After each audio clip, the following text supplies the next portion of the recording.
মনে আছে কি পাবনার সেই জোড়া মাথার যমজ শিশু রাবেয়া রোকাইয়ার কথা? রাবেয়ার এখন ১০ বছর বয়স। চোখে মুখে তার নতুন স্বপ্ন আর কণ্ঠে স্পষ্ট ও সাবলীল কথা। ৯ বছর আগে যে সন্তানদের বাঁচিয়ে রাখাই ছিল এক অনিশ্চিত লড়াই, আজ সেখানে রাবেয়াকে সুস্থভাবে বেড়ে উঠতে দেখা যেন একরকম অলৌকিক গল্প। তবে একই মায়ের গর্ভে জন্ম নেয়া তার যমজ বোন রোকাইয়ার দিকে তাকালে মুহূর্তেই যেন সেই আনন্দ ম্লান হয়ে যায়। একই দিনে জন্ম আর একই সফল অপারেশনে আলাদা হওয়া দুই বোনের ভাগ্য আজ দুই মেরুতে।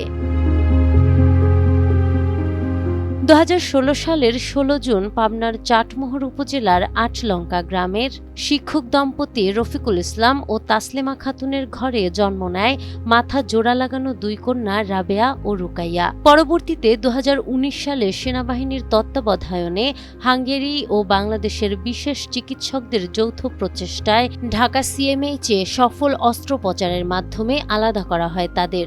বাংলাদেশে প্রথম এমন বিরল অপারেশনের পর ২০২১ সালে বাড়ি ফেরে এই যমজ বোন। তাদের ফুলেল শুভেচ্ছায় বরণ করে নেন এলাকাবাসী ও স্বজনরা। এরপর কেটে গেছে কয়েক বছর। সবার স্মৃতি থেকে অনেকটাই হারিয়ে গেছে রাবেয়া রোকাইয়ার গল্প। আলাদা হওয়ার পর বর্তমানে অনেকটাই সুস্থ জীবনযাপন করছে রাবেয়া। ৩য় শ্রেণীতে পড়াশোনা করছে সে।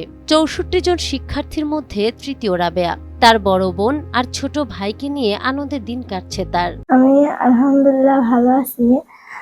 আমার নাম রাবেয়া। আমি ক্লাস 4-এ পড়ি। আমি আম্মুর সাথে প্রত্যেকদিন স্কুলে যাই, বাড়িতে আসি, লেখাপড়া করি। আমার বোন হচ্ছে অসুস্থ। আমি যদিও কথা বলতে পারি না, কিন্তু আমি গল্প করি। আমি প্রত্যেকদিন স্কুলে যাই, আমার বন্ধুদের সাথে আমি কথা বলি। আর বন্ধুরা প্রত্যেকদিন হচ্ছে আমার সাথে কথা বলে, খেলাধুলা করি, ছবি আঁকাই। আমার একটা ছোট ভাই হয়েছে, তার সাথে আমি প্রত্যেকদিনই খেলা করি, বিকালবেলা এসেও খেলা করি। কিন্তু ভালো নেই তার যমজ বোন রোকাইয়া। শারীরিক ও মানসিক প্রতিবন্ধকতা নিয়ে বেড়ে উঠছে সে। বিছানায় কাটছে তার দিনরাত। তাকে নিয়ে দুশ্চিন্তার শেষ নেই বাবা মায়ের। আমার দুই মেয়ে জোড়া মাথা নিয়ে জন্মগ্রহণ করে ২০১৬ সালের ১৬ই জুলাই। তারপরে তৎকালীন সরকারের তত্ত্বাবধানে ২০২০ সালে ঢাকা সিএমএইচে বাইরের হাঙ্গেরি ডাক্তারদের বিশেষজ্ঞদের চিকিৎসার মাধ্যমে ওদের জোড়া মাথা আলাদা করা হয়। ২০২০ সাল থেকে ১.৫ বছর আমরা সিএমএইচে অবস্থান করি। সেখান থেকে রাবেয়া মোটামুটি আলহামদুলিল্লাহ সুস্থ হয় এবং রোকায়া অপারেশন করার পর থেকেই আজ দীর্ঘ ৬ বছর ও বিছানায় শুয়ে আছে। এখনো পর্যন্ত তা সুস্থ হতে পারে নাই। ২০২০ সালে ওরা আলাদা হয়েছে ঢাকা সিএমএইচে। অপারেশন পরবর্তী রাবেয়া প্রথম থেকেই সুস্থ, আলহামদুলিল্লাহ ভালো আছে, এখনো ভালো আছে। এখন ওদের বয়স যাচ্ছে ১০ বছর মতো। রাবেয়া আমার সাথে স্কুলে যায়, আমার স্কুলে পড়ে আটলঙ্কা সরকারি প্রাথমিক বিদ্যালয়। প্রতিদিন চাটমোহর টু আটলঙ্কা প্রায় ২০ কিলো সে আমার সঙ্গে যাচ্ছে এবং আসছে। আলহামদুলিল্লাহ স্টুডেন্ট হিসেবে আমার রাবেয়া অনেক ভালো। ওদের ক্লাসে টোটাল স্টুডেন্ট ৬৪ জন, তার মধ্যে আমার মেয়ে পজিশন আছে 3rd মেধা তালিকায়। সেখানে সে একজন প্রতিবন্ধী স্পেশাল বাচ্চা হিসেবে সাধারণ বাচ্চাদের সাথে পাল্লা দিয়ে এখনো সে স্ট্রংলি দাঁড়িয়ে আছে। বর্তমান সরকার প্রধানের সুদৃষ্টি কামনা করে রাবেয়া রোকাইয়ার বাবা মা জানান, করোনা পরবর্তী সময়ে আর দুই বোনকে চিকিৎসককে দেখানো হয়নি।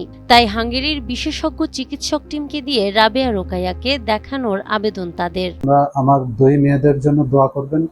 অনেক কষ্টে আছে। আজ দীর্ঘ ৬ বছর আমার মেয়ে রোকায়াটা ও বিছানায় পড়ে আছে, কোনো রকম উঠতে বসতে এবং কোনো রকমই কিছু পারে না, খাওয়ানো দাওয়ানো অনেক কষ্ট। আপনারা দোয়া করবেন। দেশবাসীর কাছে আমার একটা আবেদন, আমার মেয়ের জন্য দোয়া করবেন। আপনাদের দোয়ার কারণে হয়তো আল্লাহ আমাদের মাফ করে দিতে পারে, আমার মেয়েটাকে সুস্থ করে দিতে পারে। বিগত সরকার যেমন আমার দুই মেয়েকে সাহায্য সহযোগিতা যেভাবে করছে, আমি চাইবো আমার বর্তমান সরকার আমার এই দুই মেয়েকে হাঙ্গেরি বিশেষজ্ঞ ওনারা যাতে দেশে এসে আমার মেয়েদের জন্য চিকিৎসা দিতে পারে, আপনার কাছে বিশেষ অনুরোধ, আমার এই মেয়েটার জন্য হলো আপনি হলে ওদেরকে একটু দেশে এসে আমাদের এই মাসুম 2 বাচ্চাকে চিকিৎসা করার সুযোগ করে দেবেন। আর রোকায়া তো সেই অপারেশন পর থেকে পড়েই আছে, এখনো পড়ে আছে। রোকায়ার কোনোই উন্নতি হয় নাই, যেমন ছিল তেমনই আছে। আগে আমরা ওকে যে সাপোর্টিংটা দিতে পারতাম, চাকরির সুবাদে আমার আর একটা ছোট বাচ্চা হয়েছে, বাচ্চার বয়স 1.5 বছর আছে। আমার গর্ভকালীন থেকে আমি এখনো টোটালি সুস্থ হয়ে উঠতে পারি নাই। সেখান থেকে রোকায়ার একটু কষ্টই হয়ে গেছে। আর দুজনাই বাবা মা চাকরি করে, সেক্ষেত্রে বাচ্চাকে সাপোর্টিং দেওয়ার মতো কেউই নেই। আমার বাচ্চাটা 9টা থেকে বিকেল 5টা পর্যন্ত একাই থাকতে হয় বাস্তবতার নিরিখে। সেক্ষেত্রে আমার বাচ্চাটার কোনো উন্নতি আমরা করতে পারি নাই এখন পর্যন্ত। হাঙ্গেরির সেই চিকিৎসক দলকে দিয়ে ফলো আপ চিকিৎসা করানো গেলে রোকায়ার শারীরিক অবস্থার উন্নতি ঘটতে পারে বলে আশা বাবা মায়ের। এক্ষেত্রে বর্তমান সরকার এগিয়ে আসবে বলে প্রত্যাশা সবার।